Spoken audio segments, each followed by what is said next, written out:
This episode is being sponsored by the Complete Dancer Project, which is presenting a one-day course for Irish dancers, parents and Irish dancing teachers at the University of Limerick on August 11th, 2018 from 9:30am until 5pm. For more information, please visit facebook.com, The Complete Dancer Project. My name is Martin Percival, and you are listening to the Irish Dance Podcast, folk dance to phenomenon and beyond.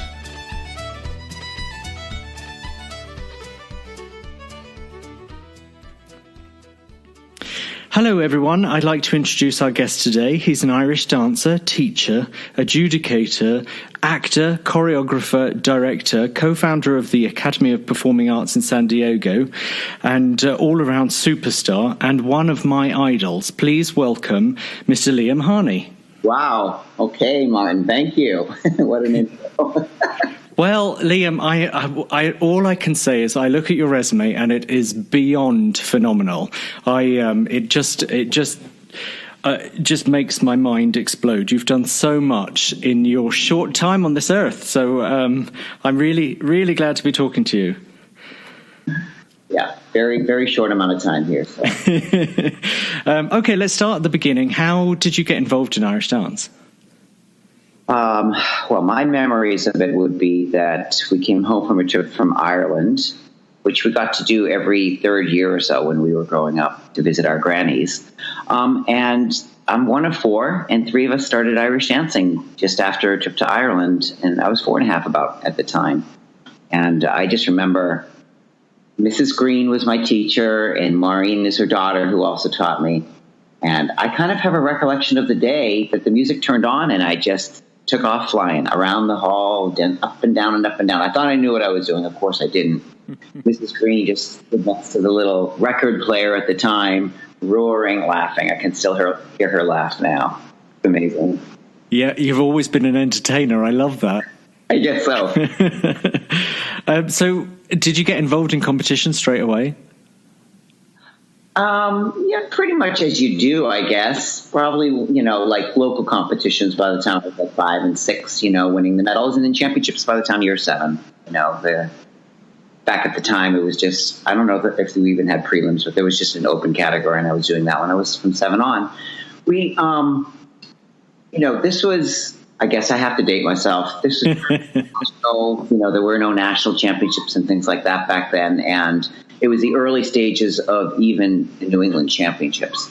So I can remember going to my very first national championships and not really knowing what it was all about. We took a family trip down. It was my cousin and my whole family, and we drove down to Ohio. I believe that's where the first nationals was. And, it was a tourist trip, really. But lo and behold, I got first at it, but I wasn't there for the awards because I was out at the pool or whatever. Of course. Brilliant. But you, in your competitive career, you were, you won the world twice, right? Am I right in that? Yeah. And so could you just have a brief brag moment and tell us your accomplishments in the competition scene? Oh, gosh. It's great to have had those accomplishments, but I won several North American championships. Didn't really keep track of them. And then I've won the worlds twice. I've had seconds and thirds. So like 7 world titles, but 2 of them were first. Yeah. So very, very well accomplished. What after competition, how did you get involved in the professional Irish dance scene? So after being in the competition scene, it was sort of like, okay, well, we've been doing this now, and that's great, but what is going to be next? And I did have a bubbling performer coming up inside. So in my high school years, I decided that I wanted to explore other styles of dance. And so I entered a program called Arts Recognition and Talent Search. And, thank God for my sister. She's really the one that catapulted me forward. It was a video submission and some essays and things like that. And me being me, I did all the work, kind of, got it done, but then I didn't mail it. And my sister would check in. And she'd say, did you send that video yet? And I'm like, no, I didn't. And then finally she got fed up and she said, give me the video. I'm out. And she mailed the video in, and I was in track at the time. I was doing high jump, and my coach for track had actually sort of swapped me for some hours so that I could do the high jump for him, and he would videotape me for this thing. So she sent in the video, and it actually opened many, many doors for me. Just being like everybody else in Irish dance at this point, successful, good at it, but just like, doing Irish dance, all of a sudden, all these avenues were presented to me.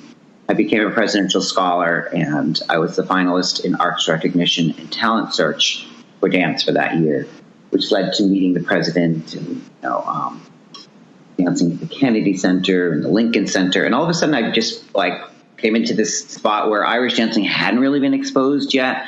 And I just sort of became the new name of Irish dancing. It was just, a coincidence of being born at the right time or whatever. So I rode that wave of having Irish dance titles and then interest in the arts that was catapulting me forward. What year was this? 84 was the first year of the Worlds, and that's when all this was really starting to happen. And then I got a second place and another first in the Worlds, and all at the same time pursuing other avenues in performance. So what was I really doing? I went to San Diego is where I ended up meeting up with Ron Plummer, who became my second teacher. I was finished competitive dancing, but I ended up getting back into competitive dancing while I was there. So let's see, I did a year at the United States International University School of Performing and Visual Arts, and then I transferred to Philadelphia College of Performing Arts. And that sort of led me towards Pennsylvania Ballet Company, where I ended up dancing with Pennsylvania Ballet Company and being in some of their productions, including Midsummer Night's Dream. And I think probably what led me to continue in ballet was I liked the structure. Irish dancing is very structured. You do the same thing over and over. You repeat it. You get good at it, And that was the case with ballet. It didn't have to be overly interpretive dance or do anything. I like the structure. So, I hung up the hard shoes, lived in the ballet world, went to a place that I considered probably the very best training that I've ever had in my whole life, Central Pennsylvania Youth Ballet in Carlisle, Pennsylvania. Marcia Dale Leary is the director of that program, and she's just legendary to me. That's where I really, really learned what dance was and how to dance. We took 15 classes a week. And then I danced with the Carlisle Project, which was additional company hours after that. I hope this question isn't lagging on too long, but it really is my journey. So the Carlisle Project was a choreographer's development program, and they took the dancers from Central Pennsylvania Youth Ballet and created pieces on them. They would bring in choreographers from around the world through an audition process and expose them to maybe ballroom dancing. So we would have ballroom classes, and then the choreographers would set a ballet/ballroom dance on us. And after, 7 or 8 choreographers came and set their pieces on us, we would then present those pieces in Philadelphia to choreographers of other ballet companies. People would come in and look at the showcase and see what they wanted, see what dancers they wanted. So I was living in the midst of all of this amazingness, being, the last guy on the block to join up with these amazing dancers. And so the training was amazing. The drive to get better was amazing. And the opportunities kept presenting themselves. Then at that point, some other showbiz opportunities came my way, and I, auditioned and got into 42nd Street, and that was oh, wow, okay, so now I have a different sort of a voice here, and it's not necessarily the ballet world, and so I started dabbling in musical theater work, and that was a tremendous amount of fun, and that was did a couple of shows, and that led into about the time of Riverdance, and so there you have it. Now I'm an Irish dancer working in other styles or theater, and I have this opportunity now to bring it all together through Riverdance. Yeah. Oh, okay. Before we start talking about Riverdance, I just want to say that you talking about your journey up until that point has made my head explode. You've done so much and worked with so many different people and different choreographers. It's just absolutely amazing. I don't know if there's anybody in the Irish dance world that has had as much training as you have. I think it's just beyond amazing. It's just, I can only wish to have had that much training. You're very fortunate to have had all of that. Can you talk a little bit about what that was like as an Irish dancer to go in and be amongst all of these other amazing dancers? Yeah, going back to that video and being selected for that arts recognition program, it opened so many avenues for me. So here I had full scholarships to each of these colleges that I attended, and then, that unfolded the next path. But, not to leave some amazing people out, like Levon Robinson is a legendary tap dancer, a hoofer from Philadelphia. And so when I was in Philadelphia College of Performing Arts, I was exposed to, the most amazing tap classes. And then I ended up dancing with a dance company called Dance Ellington, Duke Ellington offshoot. It was his daughter had started this company. So I got the opportunity to be living in the tap dance world while dancing with Pennsylvania Ballet Company and training under Levon Robinson. So, I would be a collector of dance experiences at this point, having come up the road of Irish dancing all those years. And I had the discipline, to follow through with it, but didn't have the opportunities. And then the opportunities all presented themselves. So now I've got this incredibly diverse background, and I'm eligible for lots of different auditions and things. And I just kind of coast from place to place. Ireland, let's see, what was it called? Flight from the Hungry Land was an opportunity that I had to bring. It was the name of a show in Ireland. Dr. Charlie Lennon produced the music. The Dublin Irish Chamber Orchestra played it, and the President of Ireland was there, and it was about the diaspora from Ireland and the Irish famine. And I was the single dancer who had this opportunity to create things with the full orchestra and combine Irish dance with ballet in a way that would be more expressive to tell the story of leaving Ireland and coming to the new land and so on. And that was really the first sort of Irish dance / dance melting pot for me, where I got to combine so many different things. It was obviously going to be ballet in Irish and tap in Irish and anything that I wanted to do, which was, again, a gypsy's life. Exposure is exposure. That led me actually to Moira and John McColgan coming to see that production and being selected for Riverdance to be a lead dancer. God, just it gives me goosebumps just hearing about about everything that you were exposed to, and I just don't know. I feel like I wish I could just get inside your brain with all of that knowledge. I love that you recognize it as a collector of dance knowledge. I love that. I don't think we do enough of that in Irish dance. We don't share our knowledge. So just having the benefit of being around other amazing dancers and choreographers, you're streaks above the rest of us.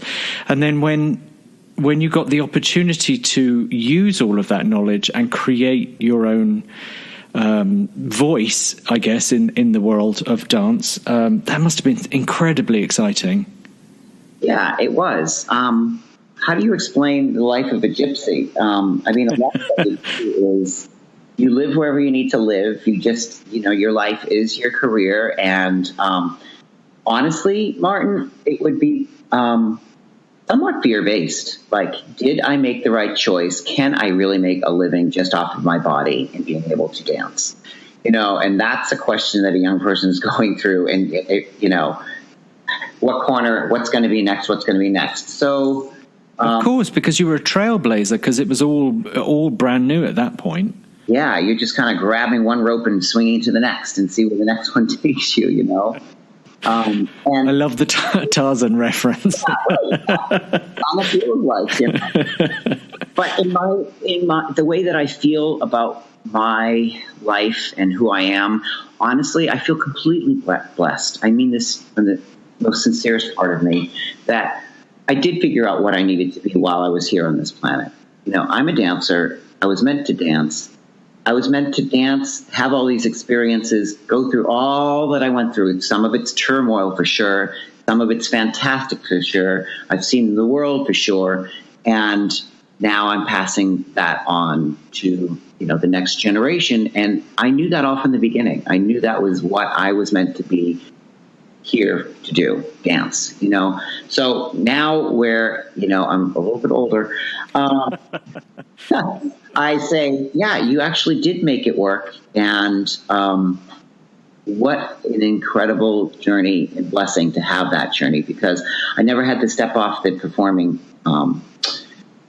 as a job. That was my main source of income always. And yeah, that's kind of it. I'd like to direct you in another direction of another offshoot of things that might be kind of interesting to hear about. So I have a friend, her name is Eileen Carson, and her dance company, the original dance company, was called Footworks. And I had the opportunity then also to do some international touring with this dance company. And they were, while they're a small company, their message and what they actually do was really, really awesome. They connect the world through percussive dance styles. Oh, fantastic. So, yeah, you talk about being right down my alley. Now I've had the training in other styles, so I've got upper body coordination. So I'm able to do things like the boot dance, English sword dance, American clog, flat footing, American hoofing, and, you know, connect all of these percussive dance styles and really, really learn them. What she would do is similar to the Carlisle Project, she would bring in master teachers to her company, expose the company to different percussive styles, and, you know, really immerse them in it and make them authentic to that style, and then build that into the show. So when the show would tour, everywhere you go, people are percussive, you know, and it makes the world a smaller place. Oh, absolutely. Oh, that's incredible. Just having the opportunity to have a master's, and I love that she would take people and dancers and make them masters in what they were doing. We're very narrowly focused in the Irish dance world. So I just want to know what your thoughts are on where the Irish dance is evolving and where it should be evolving. You know, I may have some friends who would agree with me on this and some that may not agree with how to answer that question. So I have to say to myself, how would Miss America answer? No, just kidding. The direction Irish dance is going, it's become very Olympian. It's kind of lost a bit of its spirit, you know. And then I have mixed feelings because I had a great experience judging the World Championships this year. And the skill level and what I actually saw there, I equate to the best of the best that I've seen anywhere in the dance world. Like, truly amazing things are being achieved. So on the highest level, there's some artistic expression starts to come back. But for the whole middle group, it's kind of like follow the leader, pound hard, be strong, kick a lot, jump. And you know, anyone who's been around the block or lived as long as I have kind of knows that steps had style. They had finesse. And the way you heard the music or saw the step became the way that you danced that step, or the way a school danced that step, you know, or even did Kayleys and things like that. There were definitely styles where the world is a smaller place through all the technology. And what the technology does is it presents sort of one ideal of what we think is the best. And everyone keeps seeing these images, you know, these parades of champions, like it all needs to be this. You need to be doing this. You need to be doing this. If you don't do this move, you are not obviously somebody who was at the last major competition. You are out of the loop, you know. So it becomes very formulaic. Wear the certain garb and do the certain moves, and if not, you're not going to be able to get everyone's vote that's judging you, because some people are going to see that as not current, or may not even notice you. So we're funneled, the competition world funnels. So that's kind of a negative aspect that I'm presenting, but the positive aspect is that competition is a vehicle for dancers to express themselves and a purpose for dancers to practice and be motivated. So that's all fantastic. Within the studio, I would say I struggle with how do I get dancers to sign up for a show anymore? Like, you guys just share dancing for a reason, not just to beat someone. I know you'd love to pummel someone in the next competition. This is the internet language. And I'm like, oh my gosh, guys, dance. We forgot to share it with the audience. And if a trophy comes at the end of that, well, that would be lovely. But I hope the audience all agree with that trophy and think that you are actually extraordinary in your time on that stage, So that's it in a nutshell. Those are beautiful words, Liam. They really are. What I particularly like is that, yes, I believe we've lost some of our artistic expression. I agree with you. I would have to say that, when I judged the World Championship, it was the best seat in the house and I loved it. I think our language around dance and our expectations of the dancers are probably not helping in this cause, because we're expecting everyone to become that wonderful dancer that we see on the internet. I'm wondering if we need to bring back a sense of artistic expression by having a difference in competition. I'm not sure of the answer. I just want to open up a dialogue about it. But I would love to see. I remember when I was dancing in Kogel, we had, it wasn't a figure choreography. It was a teacher's invention, it was called. And it could be any number of dancers. But I feel like a teacher's invention could be, it could just be, we're very limited to using Irish music and this, that, and the other. And I get it all. I get that we need to retain our culture and music and history and all of that stuff. But that does impede artistic expression, I think. What are your thoughts? Yes, it does, especially if you're getting into areas concerning like dance drama or figure choreography. In solo championships, we're seeing the moves now where it is absolutely allowable to infuse other styles of dance into, we would never really have been allowed to do these rond de jambe, yes. The round movement from the front to the back or the back to the front, that big wide movement everyone was able to, your legs were as wide as from here, it would never be allowed. So you have all these different things that are going on, and I sometimes struggle with it, to tell you the truth, because I see them not necessarily presented in the way that they should be when you come from the ballet world and then the Irish world, and you're like, okay, what's happening here? Yes, I understand that. There's kind of a appropriation, right? An Irish appropriation of movements, which can or cannot look ugly at times.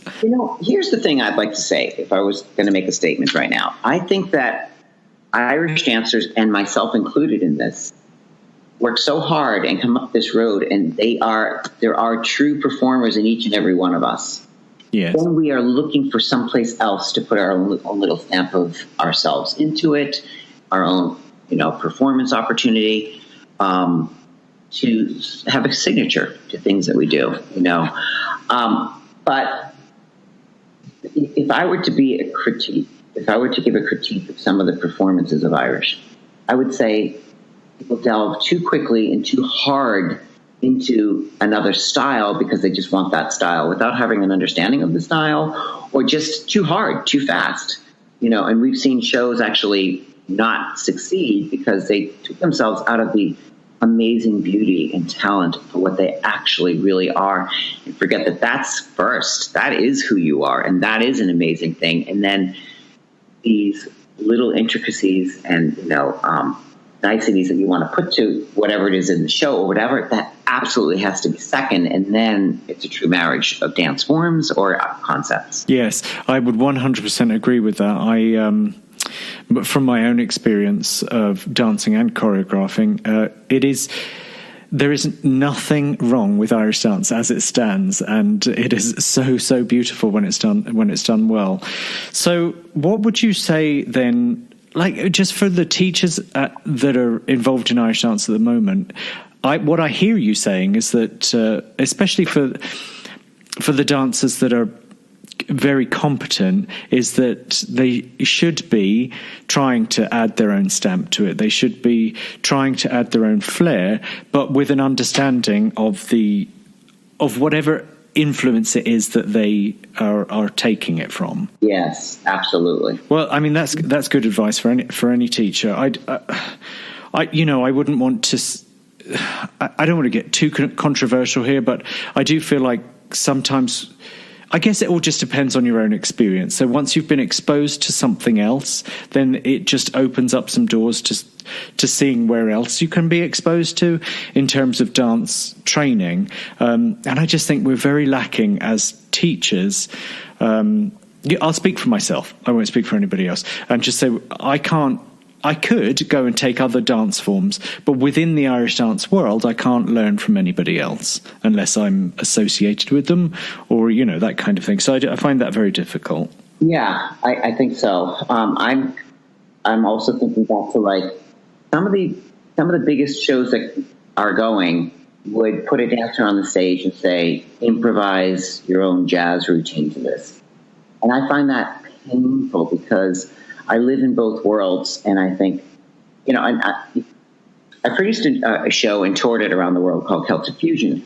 And in this show, we had all styles of dance. And it was the American answer, basically, to Riverdance. And so, again, it was a percussive linking of different styles of dance when it comes to America. But what I'm trying to get at right now is different dancers from different disciplines were auditioned and became part of the show. And then they became trained as Irish dancers. And they were very well blended in as Irish dancers, just doing the basic steps, so that the whole cast was linked.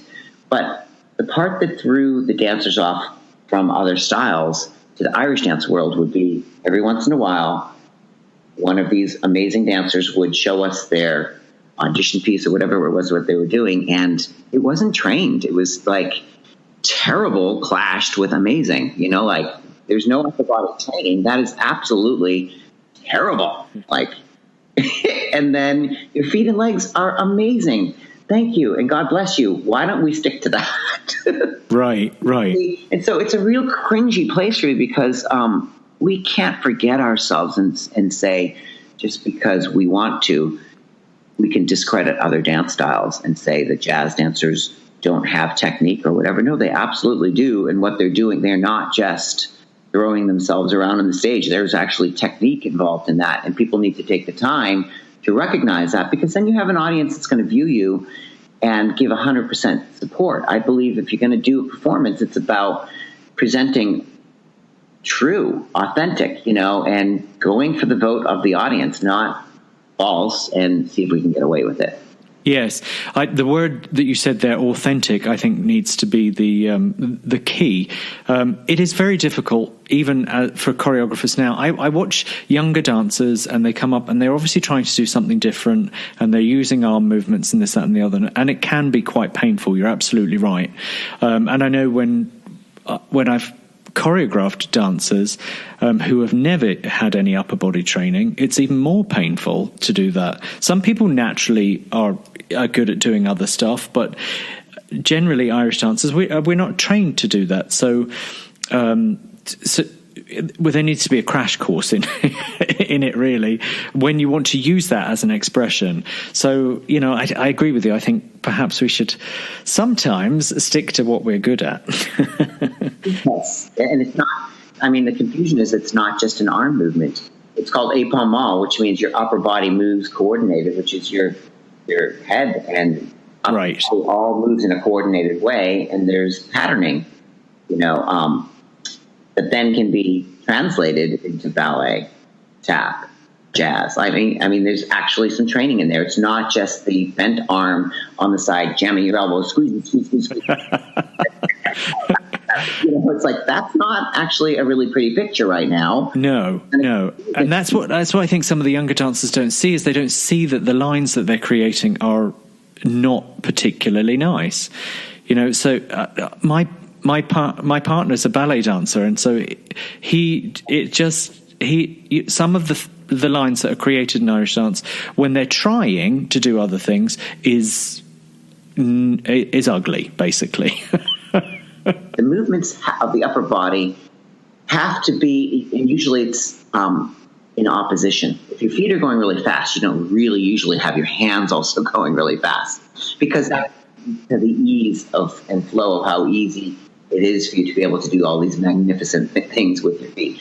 So when people are clenching their upper bodies and the flow is not, it's like, it's not even one person's body when I'm looking at it. You know what I mean? They're just crunching and, so it's, I guess we could get off this topic, but it's basically coming to recognize and look at upper body and different styles and fuse them correctly.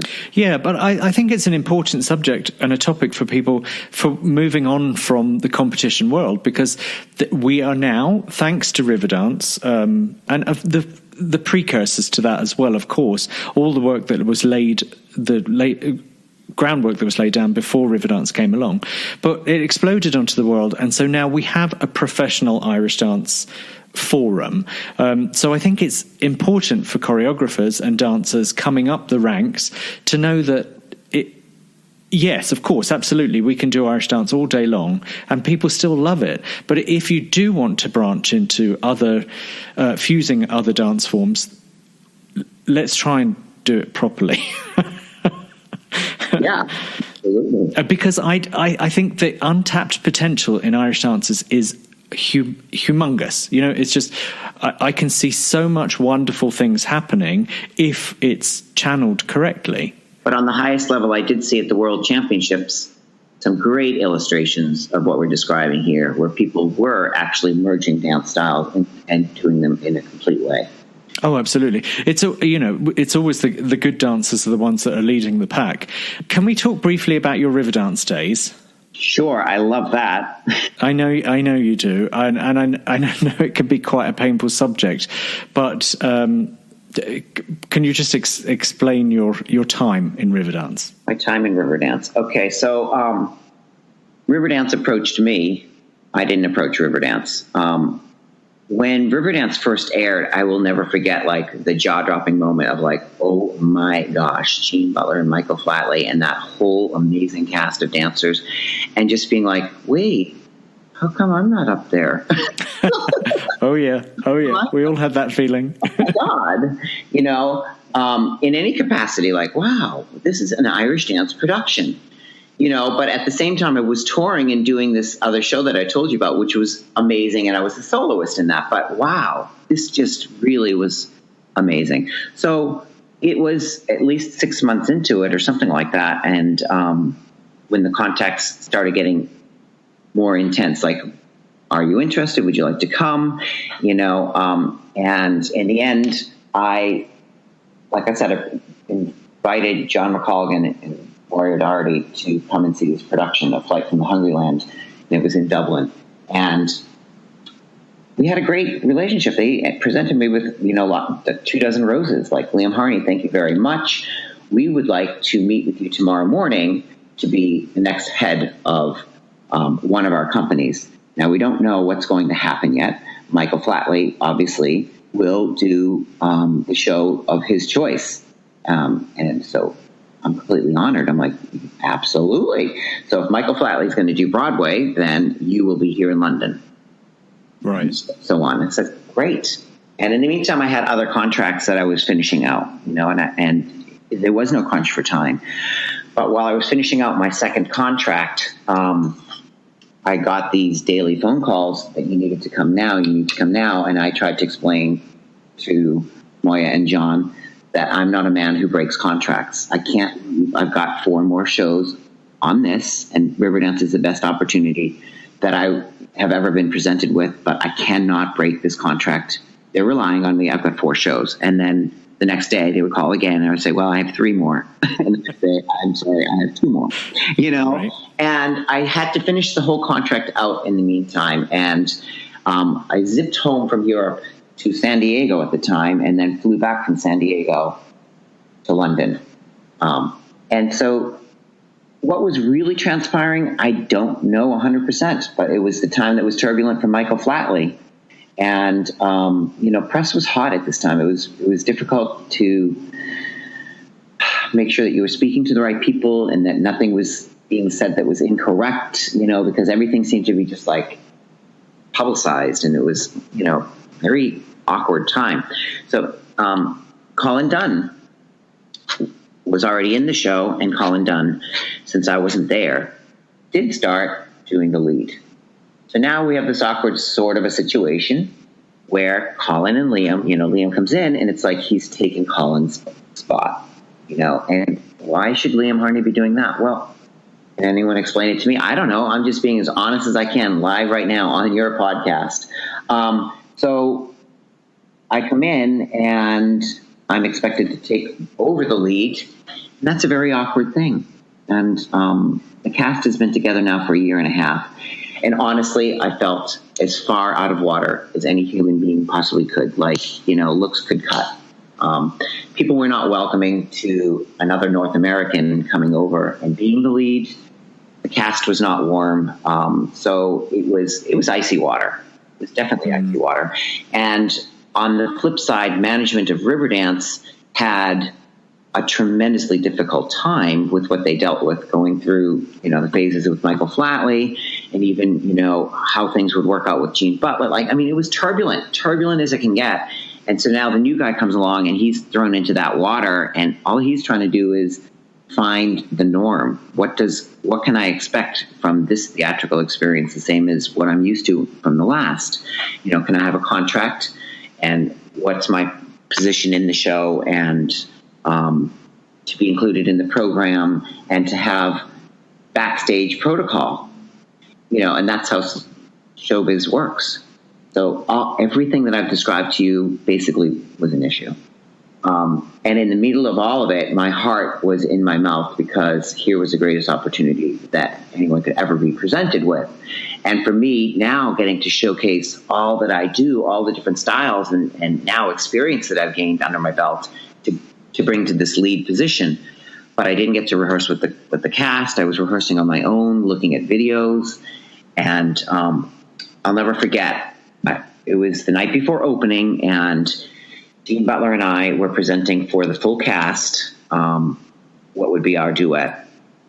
And straight out of the gates, Gene broke her ankle in the rehearsal room.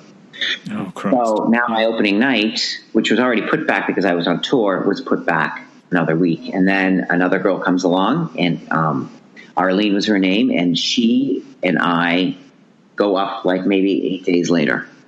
And on her opening night, in the American Wake scene with the Nuna, the basket and the swing, some people were really excited. It was great on stage. We were having a good time, but they overswang, and she got lifted off her feet. And someone hit her ankle with a hard shoe and broke her foot. Oh, my God. Yeah, so now I'm like the curse of Irish dance. So I'm my second partner for a show, and she's gone down. So there was some improvised moments on the stage because the duet couldn't be done. So I just was filling the time up myself, and, you know, we were just trying to get through this show. That was my very first Riverdance experience, you know. And then the second night was just like, did that even really happen? And now I'm going on with Eileen Martin, and well, Eileen would be far more secure with the show because she's been doing it for a year and a half. But this was me, third partner, second show. Yeah. And yeah. Not a lot of people to ask, what's next? What's the next number? What's the next step? Where are we going from here? Where are we going from there? And hostility on the stage. You know, when it came to the bows at the end, I'll never forget the Russian dancer. They attacked me on stage on my second night saying, "You get the bleep over there. This is my spot." And I'm like, we're taking bows right now. I'd never been in a situation that was as terrible and awkward as this. And, you know, smiling up at the audience and trying to make it all work. So is the big rumor was, Liam Harney was fired because he missed an entrance for Riverdance, which is not the truth. Did I miss an entrance? I absolutely did on the second night. You know, the big drums are playing, blah, blah, blah, blah, blah. Everyone knows that moment, and the smoke is going, and I'm like still in my dressing room because I was not getting any help. Informed as to what I needed to do, and so thrown anyway. So I came flying out. The audience never knew it. I got a standing ovation for the number, and the person that I mentioned earlier, Eileen Carson, was in the audience, and she didn't notice that there was an error.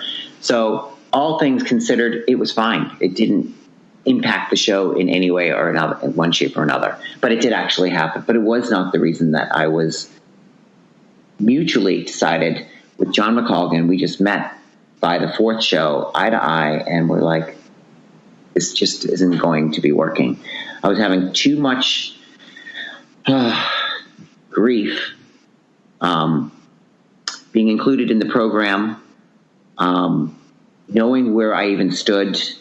And Riverdance at this point was coming to decide that they didn't actually want named stars.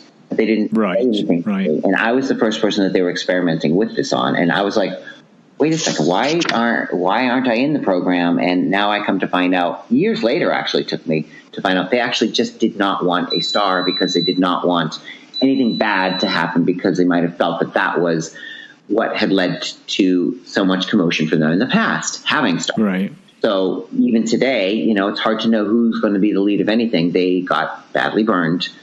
And that was the transition stage for me. But it was just far too stressful. So in the end, I only did 1 week of performances of Riverdance and hung up the performance shoes. And we agreed just to part ways. I would be paid for the full 6-month contract. And that was fine with me and fine with them. And that's the whole story in a nutshell. Yeah. Well, thank you so much for sharing that, Liam.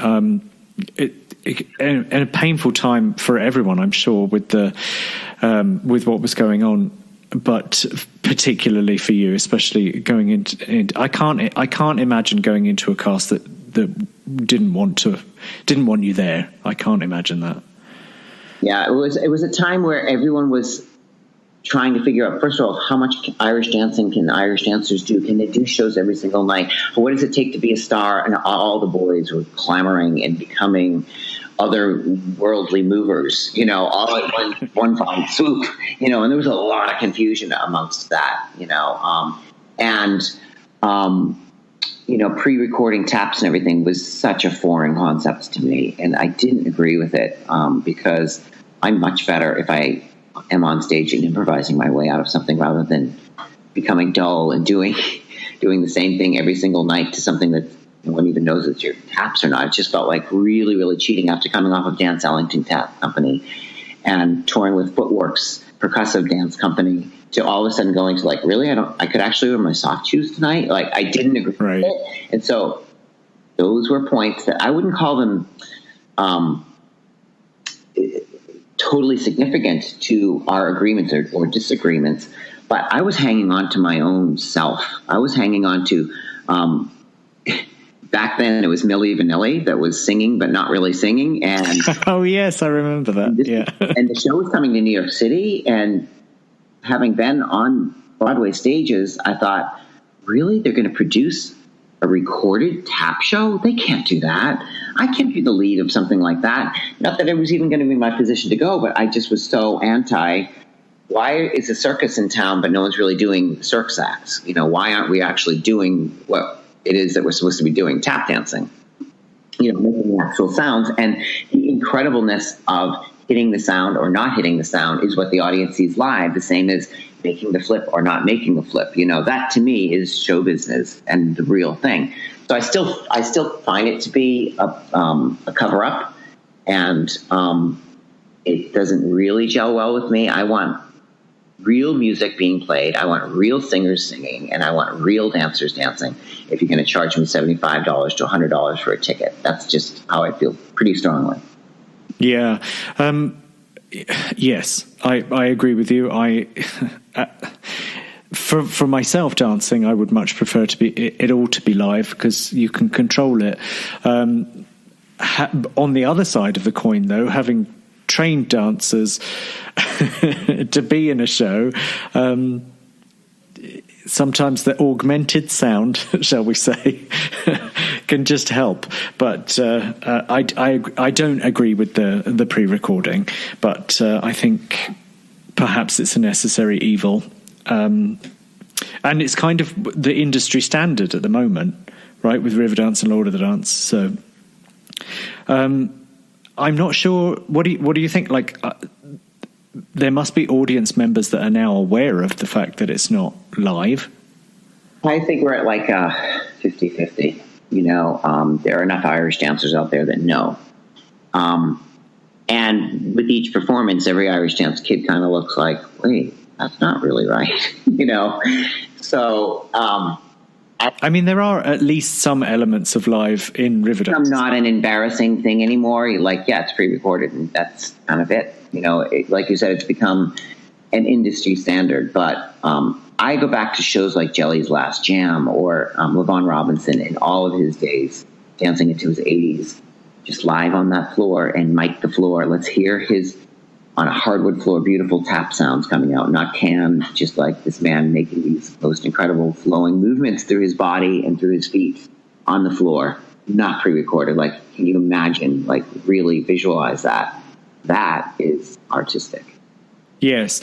No, I completely agree with you. And it just made me think, like, what would Gene Kelly think of all of this, But with movies and stuff like that, they'd have to record, like, somebody else was singing, somebody, all of that stuff. So, we know in the showbiz world it happens. So, it's a difficult question. Yeah. Definitely. Yeah. With all of that happened with Riverdance, where did your career go after that? I know was Celtic Fusion after that, or? Celtic Fusion came after that. Yeah. So, I picked up the pieces in my performing world where I left off. But bore a very deep scar. Moving forward, it was like, wow, how the heck does that happen?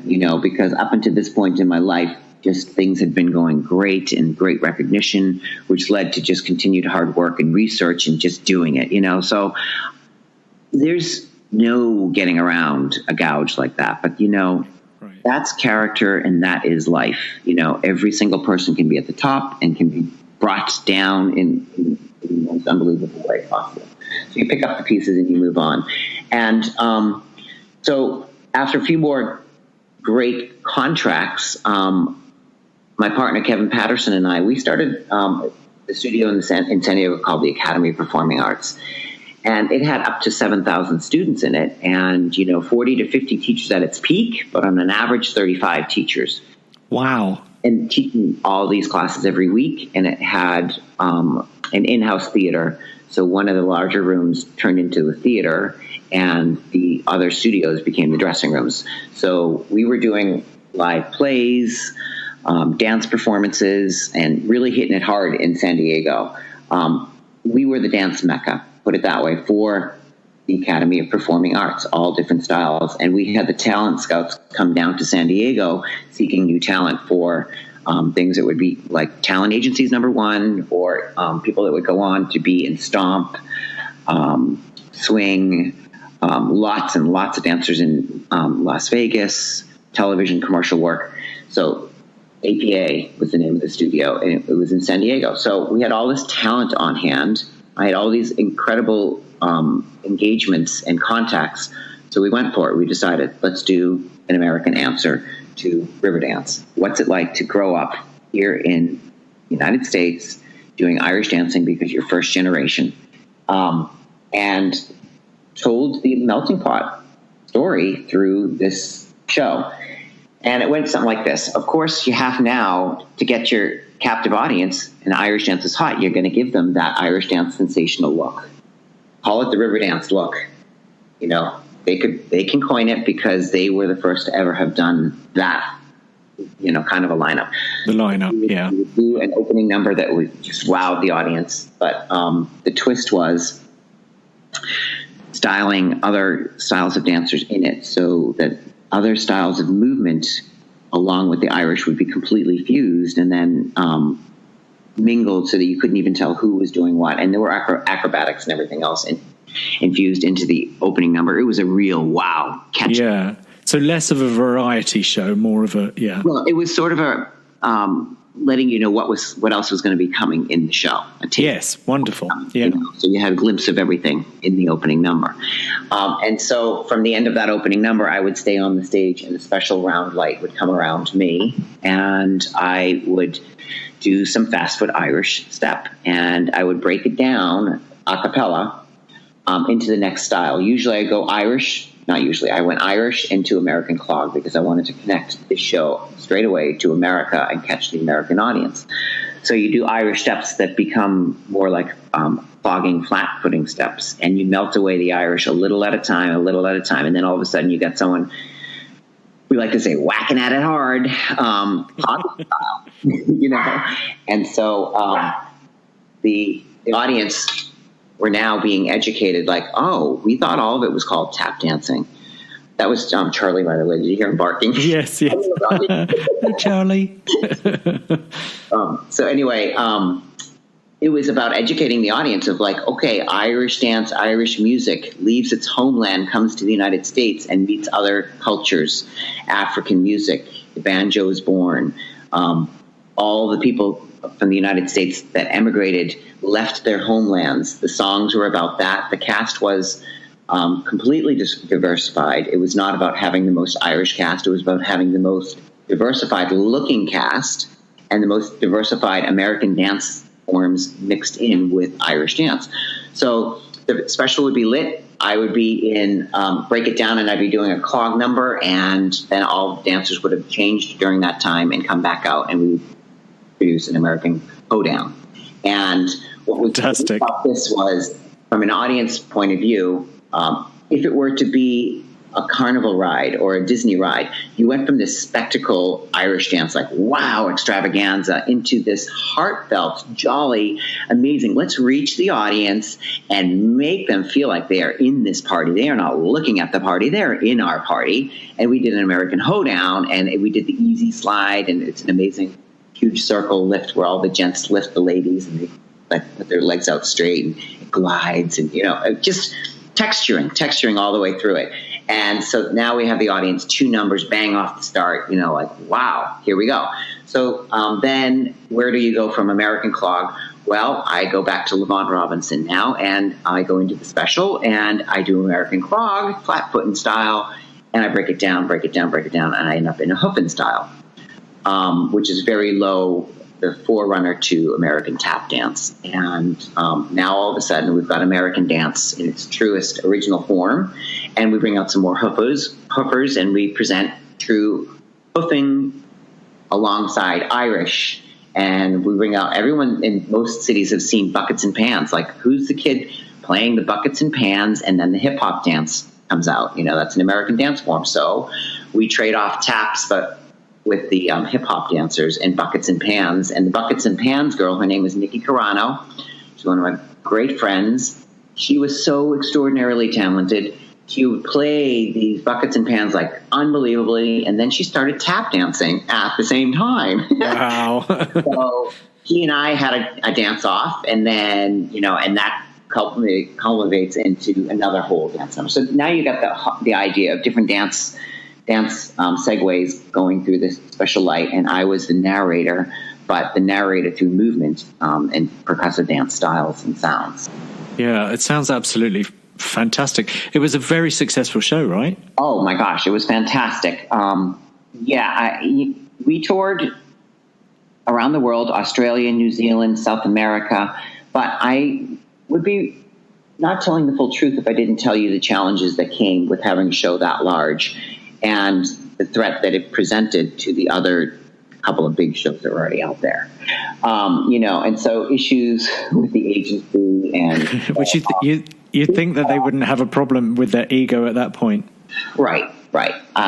Suffice to say, we would do like a news briefing, and, you know, the local news when we were in Scotland, and they would interview us, and we would do snippets of the show, only to find out that as it's airing us, it switches into another Irish dance show coming in 3 months. It's like, well, how did that happen? Right. Live on the air, you know, and then we go out and we do our show. We're like, what happened there? And when we went to South America, we were booked out in the Santiago in the main theater, the Municipal, and they selected us through a process where the theater scheduling, they would book different acts, and they picked us up in New York City.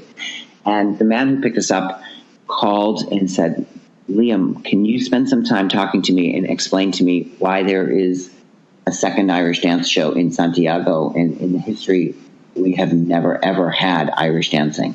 Right. So I all of a sudden, I found myself in this mode where I had to defend the show, fly down and do all this press. This man was like really sweating it. He's like, why do we have two shows in the same exact week? Why did they take the train station and turn it into a theater to try and present Irish dancing in Santiago before your show? What is going on? Yeah. So I was being cut off at the path as much as possible. And so anyone out there listening would know exactly what I'm talking about because it's history. You can't change it. But so that's what I was up against with this amazing American story of Irish dance and, bruising it forward the best that I could, maintaining the Academy of Performing Arts also in San Diego and an Irish dance studio here in Boston, because that's what I intended to one day retire into, becoming a dance teacher, which is where I am now. Mm-hmm. That's it. That's it all in a nutshell. Well, so do you think just because of the personalities involved at the time when you had Celtic Fusion and the challenges that you had, do you think that you were slightly ahead of your time with all of that, or it was just you were literally being sabotaged? I was literally being sabotaged, and we were ahead of our time, and we were introducing so many great concepts. Showbiz is about people stealing. Yeah, it's cutthroat. Yeah. But working with Kevin Patterson, his influences and his ideas were tremendous. We were a great force to be reckoned with because he was also the director, and the concepts and ideas and the depth that we added to the show. It was not like a cabaret show. Like, why are we having dance? Why are we having this? What is going on here? We had a very well thought out process of like introducing American dance form, and without the audience knowing it, they were going to be educated. And because the numbers all had relationships to each other, there was continuity, And then in the second half, we told an Irish fairy tale, which was just like a smorgasbord of having all of these opportunities that made sense. Not, we need to interject this because we just think it would sell tickets. No, like now we have all of this stuff, all these things that happen in the first half. What happens when you put them all together and tell a story? And that was the second half. Well, yeah. Well, I would just have to say, firstly, storytelling is in our blood, right, as Irish people. So that's beautiful in itself. So now, that you are not performing yourself and you're teaching, is there any possibility of you resurrecting your show, Celtic Fusion, or some iteration of it? Because I just think the world needs more of your choreography. Well, thank you, Martin. I don't know if I have like, how would you put this? Real ADD. You put the ball in front of me and it's shiny, I run after it. Right. But the real answer to that was, wow, what an opportunity it was to take all of these young people around the world and give them the chance to strut their stuff, like the ballet and the jazz dancers. And it was just really an amazing honor. That at that point in my career, I had hit a point that I never expected I would hit in my life. I didn't see it ever going as big as that, and where I felt and, what was actually going on with Celtic Fusion. But it was just so much work, and the sabotage was pretty heavy. So would I come back? I don't know, because I had a pretty good going around, and right now we're having a lot of success with the studio, and I really enjoy teaching these kids, Well, that does open yet another little chapter. I work with the San Diego Fringe organization. It's a festival. It's the San Diego International Fringe Festival. You can look that up. And Kevin Patterson is the founder of that festival. And we get these great opportunities to travel and, kind of scout talent and lead them in the direction of coming to San Diego and be a part of the International Fringe Festival. So I have this great opportunity to always see up-and-coming things, new and unique things. And it makes me think maybe someday I would use the Fringe Festival as a way to present new works, new ideas. I love it. I'm not by any means saying that you're not accomplished in what you've done. I would just love to see more of your work. I'm a very big fan. And I know, just as like I'm new in the choreography field myself, and with Kira Sexton and myself with Irish Dance Theatre, we would like to...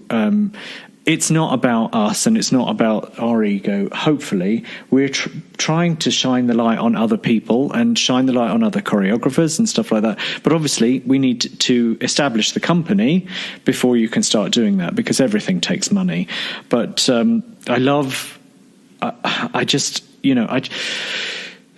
with the two main Irish dance shows that are out there, I feel like almost the focus is still on them, and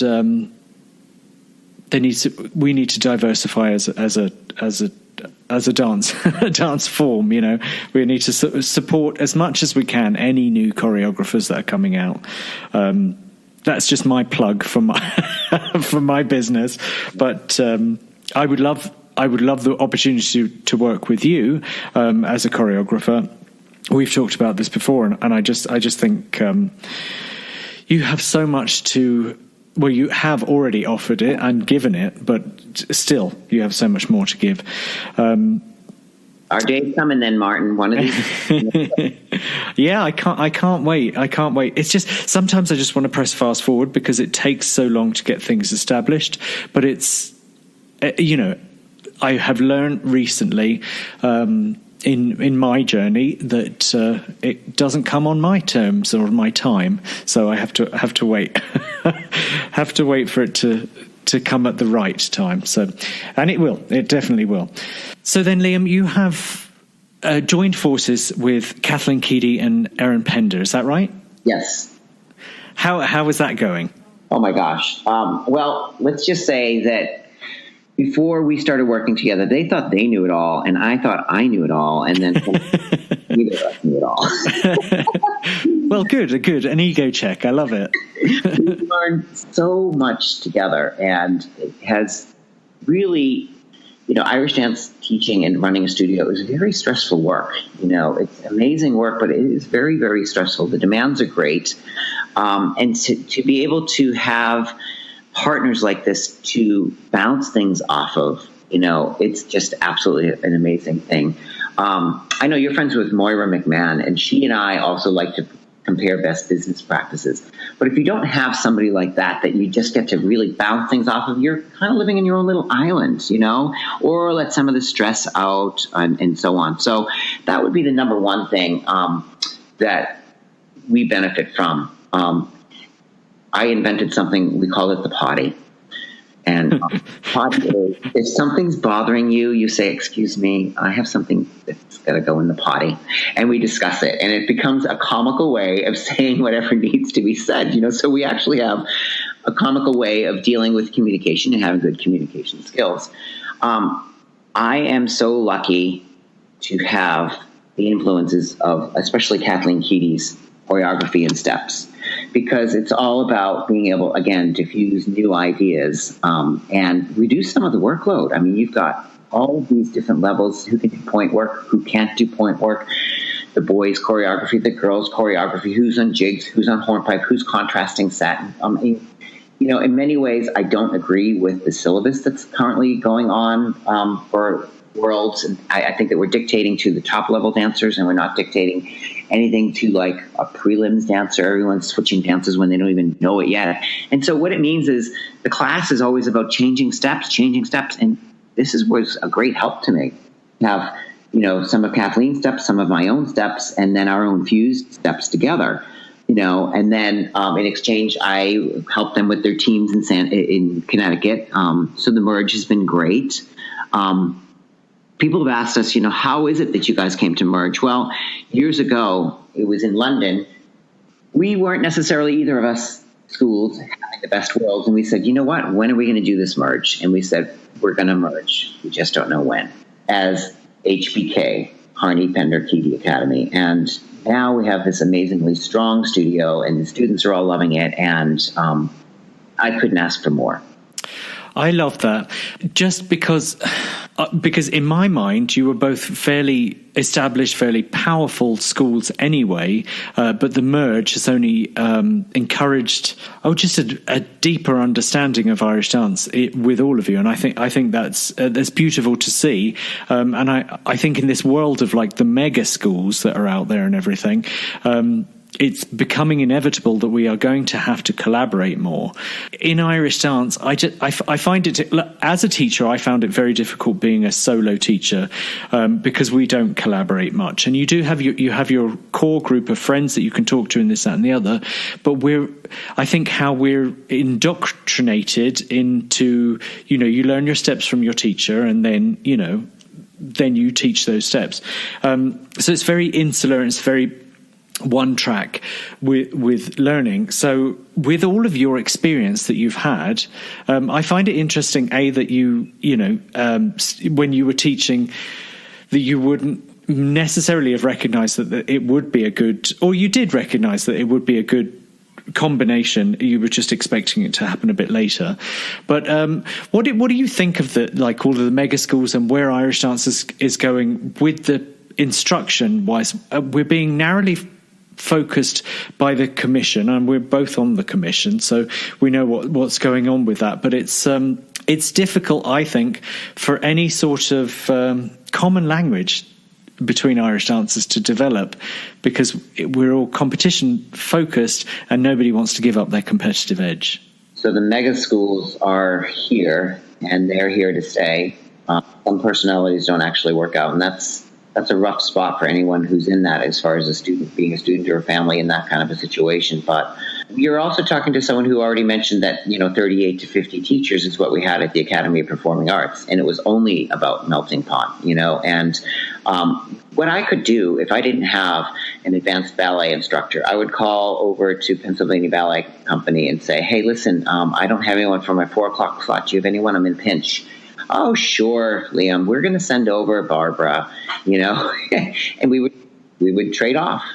And, what we consider a workshop in the Irish dance world, that happens also in the performing arts.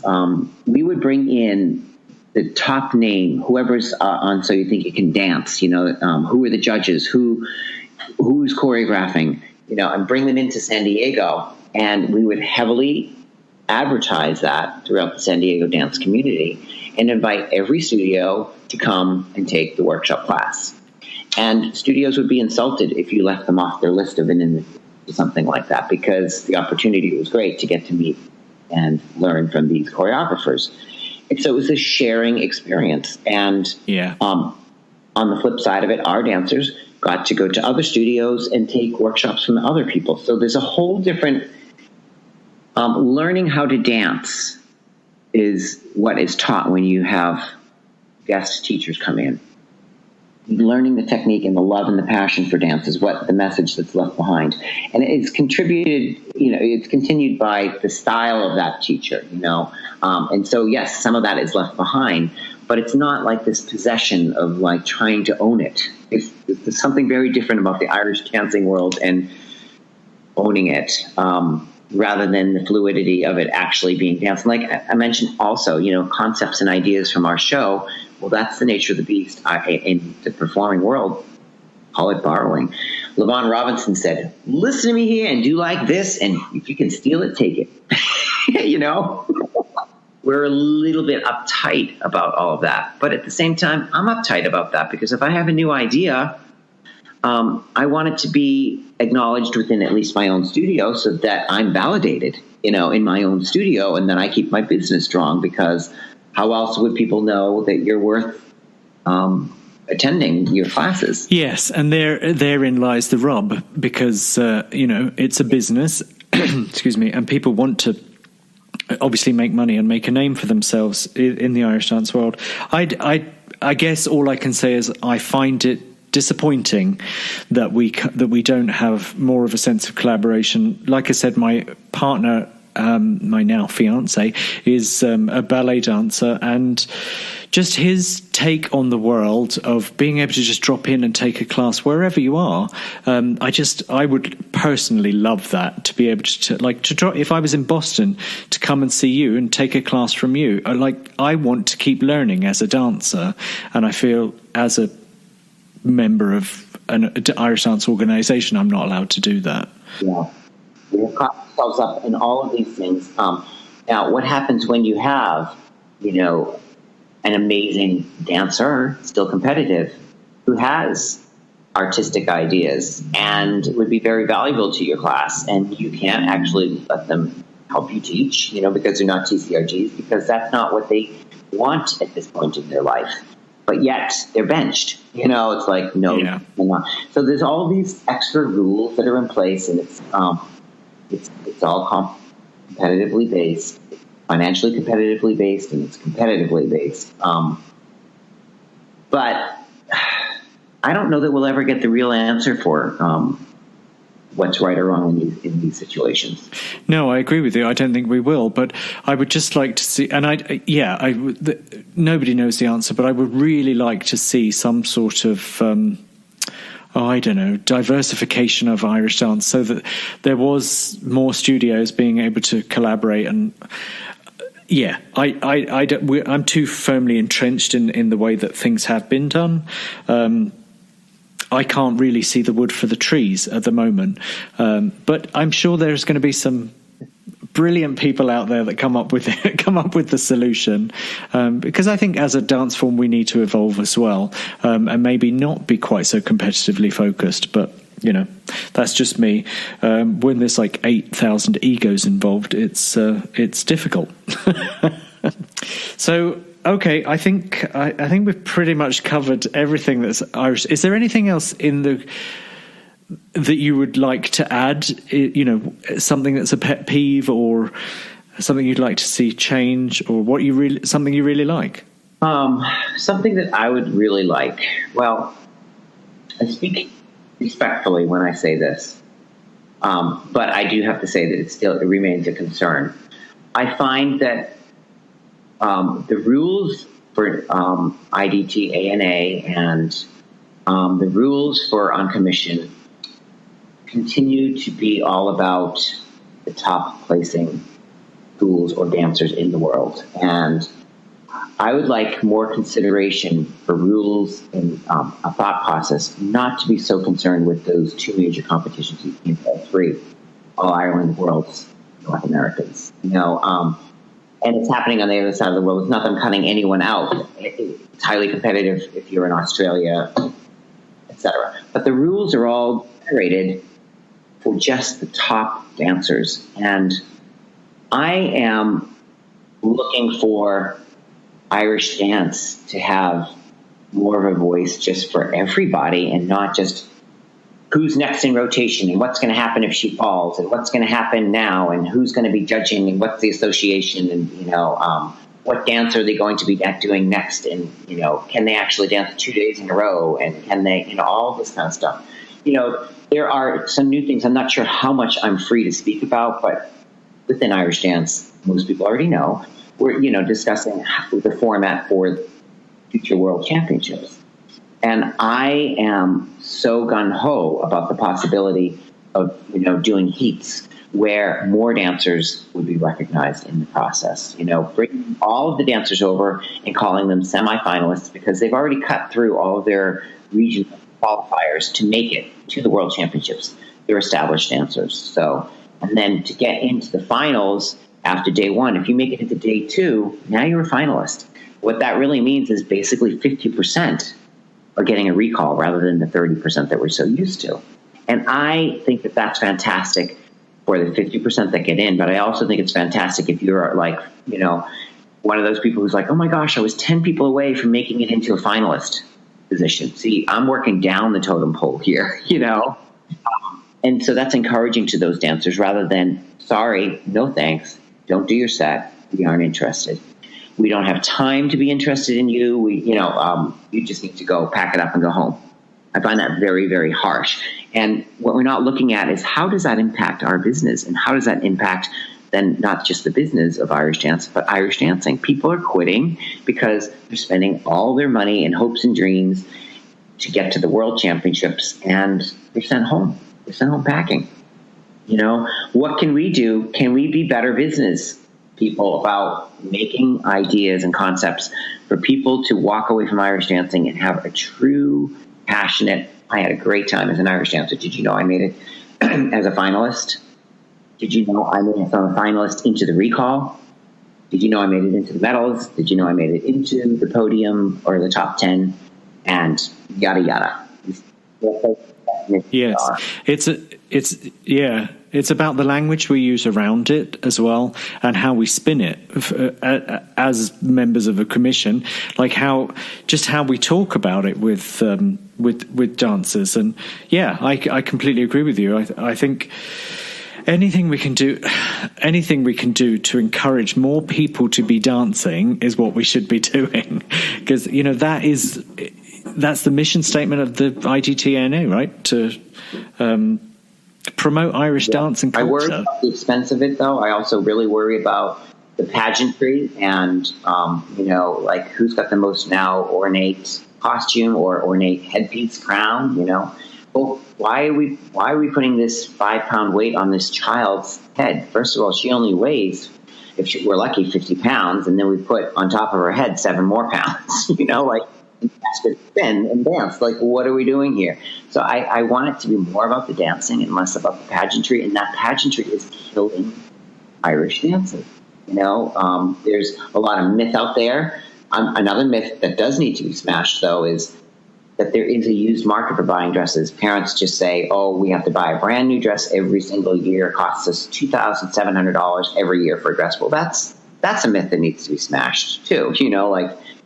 People need to be more honest. There's a resale market, take a hit. And you know what? There's another girl who would only dream of owning that dress 1 year later, and selling. But so the pageantry needs to be brought down, and then some of the myths need to be smashed in order for our precious dance form to survive, because every beginner class is suffering because people are hearing the wrong stories about Irish dancing. And you know what? So many people don't even make it to the World Championships. So why are we spending all of our money and time discussing those competitions only? Yeah. So is there any other way that we could be encouraging? I personally think that there should be more, as dance teachers, we should almost be required to do more outreach work in the communities that we live in, and just introducing more and more people to Irish dance. I know when I first started teaching, I was told that the market was saturated and that there wasn't enough room for another teacher.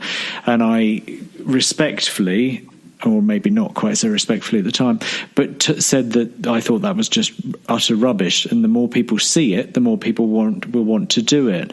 And so the more we expose the whole community to Irish dance, the more likely it is that we'll get other dancers coming in. But I agree, we should be exposing, maybe not necessarily exposing the pageantry side of it, and a bit more of the artistic side. Yeah, absolutely. The more people that are on board and loving this dance form, the more it's going to be allowed to flourish. And remember this, you don't ever reach a high enough level. I should take that back. It's not never. But it is so much, works to your benefit to have a strong competitor in your own city or town, because that's the nature of competition. It drives people to be the best version of themselves competitively. If you've got strong schools and lots of them in the areas that you live in, now you're actually going to be able to work with dancers that will feel more inspired, to be ready to try new creative ideas and things like that. It propels the dance forward. Right, and it's a free market, and so people can, should be able to come and go and choose where they want to get their instruction. I think sometimes teachers can be a little bit wrapped up in the fact that they don't need to do any work in order to encourage people to come to them. So interesting, definitely, to say the least. Right, well, I want to say thank you very much, Liam. There's just one quick, just our little rapid fire round, if you wouldn't mind just answering these questions. Okay, what is your favourite food? Indian. Oh, mine too. Riverdance or Lord of the Dance? Riverdance. Best piece of advice you've ever been given? It's not about the destination, it's about the journey. Perfect. Is there a book that has changed your life? Dancing on My Grave. Oh, who wrote that? Elsie Kirkland. Okay, I'll put that in the show notes. What was it about that book that spoke to you? It's about Elsie Kirkland's life, and it's amazing how it equates to being similar to the competitiveness in the ballet world, to get the focus of, Mikhail Baryshnikov is in there. It's about the ballet world, New York City Ballet, and what a person would go to, including changing their looks. And, she ended up breaking her feet, having them reset so that they would point better. Oh, my God. Injected silicone into her lips because it was believed that the pouting look was what, a ballet dancer needed. And, she just lived and breathed every moment and part of her life as a ballet dancer. And she is extraordinary as a dancer. I just think she's absolutely gorgeous. But when you hear Dancing on My Grave, you come to realize, is there a price that is too high? Yeah. The obsession, right? Mm-hmm. Pineapple on pizza, yes or no? Depends on my mood. I'm okay with it. Okay. And then lastly, do you have advice that you would give to younger Irish dancers or aspiring Irish dancers, be it in the competition world or professional world? Just some advice from Liam Harney. Yeah, I think I've already touched on it. The main thing dancers need to remember is, even if it's a competition, it's a performance first. You should be performing and enjoying the experience of that performance and seeing if the audience can get on board with also enjoying your experience, which makes them have fun. And if it happens to then end up that you get a trophy for that, well, that's a perk. Yeah, I love that. Yes, absolutely brilliant. Oh, well, listen, Liam, thank you so much for all of your time. You are by far one of my all-time favourites in the Irish dance world. So I thank you. I thank you so much for giving me your time. You're doing incredible work here. I just love listening to your podcast. So congratulations to you. And who knew you had this kind of talent? I wouldn't say it's talent, but it's just I do have a genuine interest in our art form, Oh, all right. Well, we'll leave it there. Oh, thanks, Liam. You're a sweetheart. Cheerio.